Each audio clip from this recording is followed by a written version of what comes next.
Have you have you felt like you were outcast because you seemed smarter?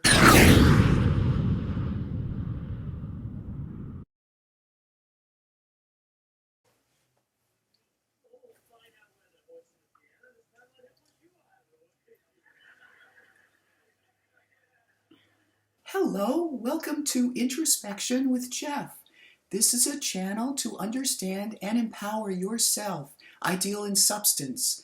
I want you to empower yourself every day. I know that the pressure to conform, to come across not as intelligent can be pretty hard, can be pretty fierce.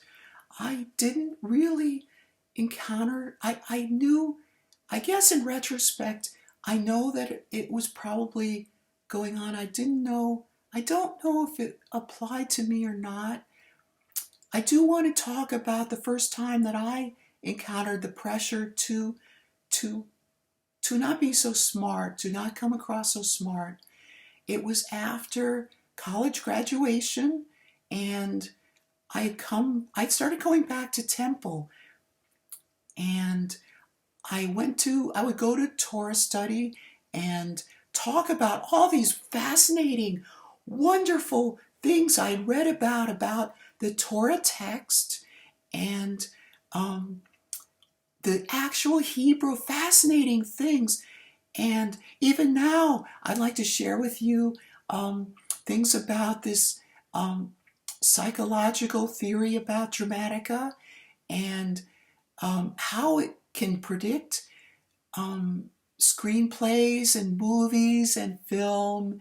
And there's dramatica, there's physics, theoretical physics, and art and history, particularly political history. I was fascinated by the presidents, and it felt draining.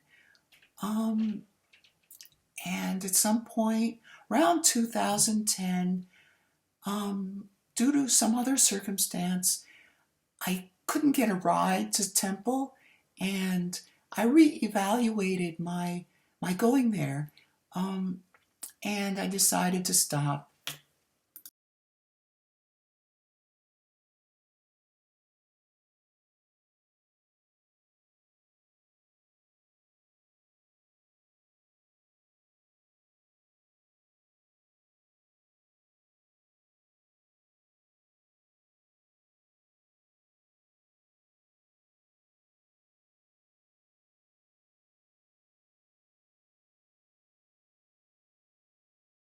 I think back to Punky Brewster, and I wonder what would she say in response to this video. Because I know that, well, through some hints, without giving away her identity, I hope not, that she did drink, and there was a period where, um, well, I know she drank, and from conversations privately, I got the sense that it's weird. She had a strong sense of ego, and I think she had a very strong independent personality, but I think also, here's the crux, I think that she herself was under peer pressure, as you know, I guess as a girl, um, to to to stick with the in crowd. And I was never with the in crowd. I was so totally out of the in crowd. It's unbelievable.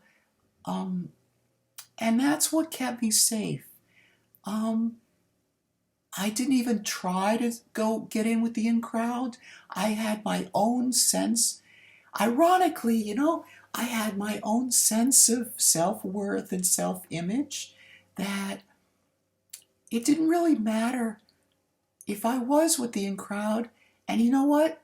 If I was with the in crowd, I bet you, even at the time, I would say, I bet I wouldn't even get anything out of it. I didn't see the point. That's not to say that it wasn't a very lonely and sad time for me, frustrating time for me in school. When I was out of school, I was very happy. When I was in school, when the moments that they weren't picking on me, I was okay.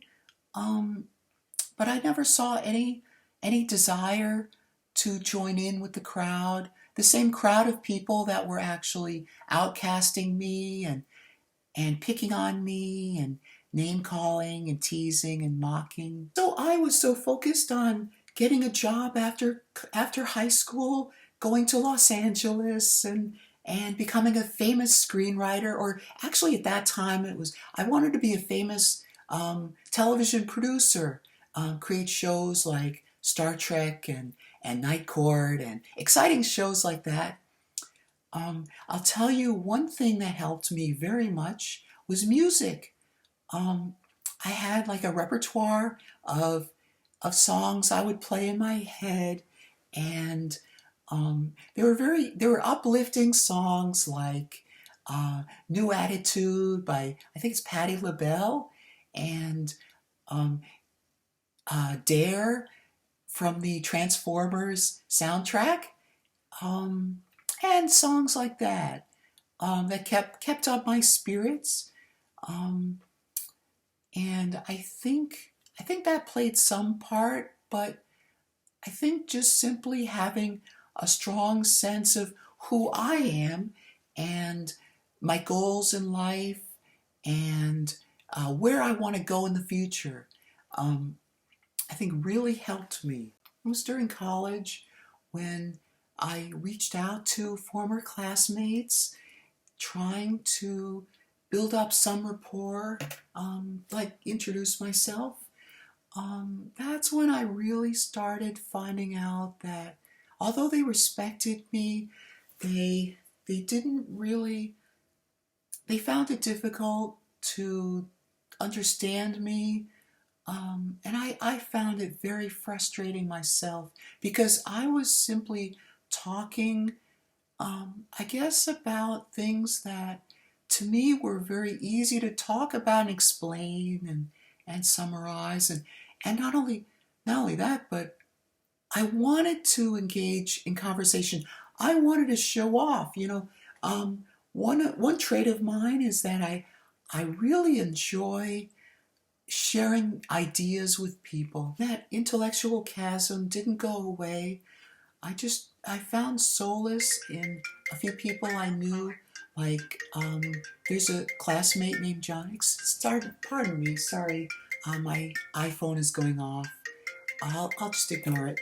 Um, but they seem to call it the wrong times, don't they? Um, I found solace in the few people who felt they themselves felt the same way. Um, and the most important thing, you want to know what the most important thing to me was that I wasn't alone. Um, so those of you watching right now who are going through something similar, you're not alone either. So going through Temple those years, I want to talk about a friend I had. He's had a very restrictive and difficult um, life himself. He told me about, he confided and he shared and he, he consoled really. He told me about the pressure to conform to um, others who think of esoteric things that fascinated me very much, um, as not being societally acceptable, um, and he, we both shared these ideas, we both shared these interests, but he warned me about how other people don't necessarily take well to them, take kindly to them. Have you had that? Have you have you felt like you were outcast because you seemed smarter or you seemed, and I don't even want to say smarter, I want to say interested more deeply and having the courage and the oomph to explore different ideas.